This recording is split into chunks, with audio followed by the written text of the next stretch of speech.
എന്നെ ആർക്കും ഇഷ്ടമല്ല അല്ലേ? നമുക്ക് വിഷമം വരുമ്പോൾ അല്ലെങ്കിൽ നമ്മളെ ആരെങ്കിലും വേദനിപ്പിക്കുന്ന രീതിയിൽ സംസാരിച്ചു കഴിഞ്ഞാൽ, അല്ലെങ്കിൽ നമുക്കിഷ്ടപ്പെടാത്ത രീതിയിൽ ആരെങ്കിലും ഒന്ന് സംസാരിച്ചു കഴിഞ്ഞാൽ നമ്മളപ്പോൾ ചിന്തിക്കും, എന്നെ ആർക്കും ഇഷ്ടമല്ല.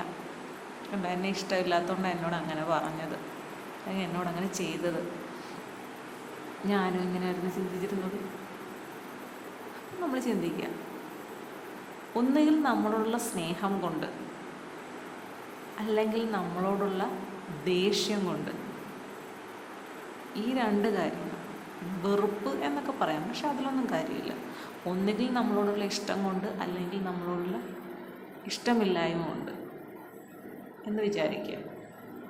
ഇഷ്ടമുള്ള ഒരാളാണെങ്കിൽ നമ്മളോട് നമുക്ക് വേദനിപ്പിക്കുന്ന ഒരു വാക്ക് പറഞ്ഞ ശേഷം ആ പറഞ്ഞ ആൾ ഒരുപാട് വേദനിക്കുന്നത് നമ്മൾ കാണും അല്ലേ? നമ്മളോട് അങ്ങനെ പറഞ്ഞു പോയല്ലോ എന്ന് ഓർത്തിട്ട് നമ്മൾ സങ്കടപ്പെടുന്നത് കാണുമ്പോൾ ആ പറയുന്ന വ്യക്തിക്ക് നല്ല വേദന ഉണ്ടാകും. നമ്മൾ അനുഭവിക്കുന്നതിൽ കൂടുതൽ വേദന അവർക്കായിരിക്കും ഉണ്ടാകുന്നത്. തീർച്ചയായിട്ടും അത് ഉറപ്പുള്ള കാര്യമാണ്. കാരണം എനിക്ക് തോന്നിയൊരു കാര്യം ഞാൻ പറയാം, എൻ്റെ മനസ്സിനെ അടിസ്ഥാനമാക്കി. ഇതുപോലെ ചിന്തിക്കുന്നവർ ഒത്തിരി കാണും. അതായത് നമ്മൾ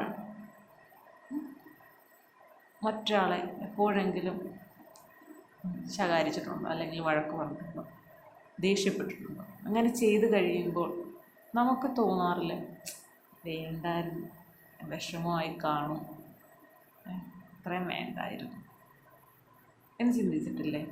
തീർച്ചയായിട്ടും ചിന്തിച്ചിട്ടുണ്ട്. കാരണം സാഹചര്യങ്ങളാണ് നമ്മൾ ഓരോന്നും പറയിപ്പിക്കുന്നതും ചെയ്യിപ്പിക്കുന്നതും. അല്ലാതെ നമ്മളിൽ ഒരിക്കലും ഒരു ദുഷ്ടബുദ്ധി ഉണ്ടെന്ന് ആരും കരുതണ്ട.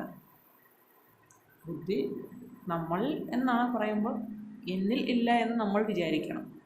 ചിന്തിക്കുന്നവർ ഒരുപാട് പേരുണ്ട്. കാരണം ഒരിക്കലും ഒരാളെപ്പോലെ ആവില്ല മറ്റൊരാൾ ചിന്തിക്കുക. പക്ഷേ ഒരാൾ ചിന്തിക്കുന്നത് പോലെ ചിന്തിക്കുന്ന പല ആളുകളും ഉണ്ട് ഇല്ല. അപ്പം നല്ല രീതിയിൽ ചിന്തിക്കുന്നവരുണ്ട്, മോശമായ രീതിയിൽ ചിന്തിക്കുന്നവരുണ്ട്. ആ മോശമായ രീതിയിൽ ചിന്തിക്കുന്നത് അവർ കുഞ്ഞിലേ മുതൽ അനുഭവിച്ച ഓരോ പ്രശ്നങ്ങളും അവർ തരണം ചെയ്തതിൽ നിന്നായിരിക്കാം അവർ മോശമായ ചിന്തയിലേക്കോ നല്ല ചിന്തയിലേക്കോ മാറി നടക്കുന്നത്.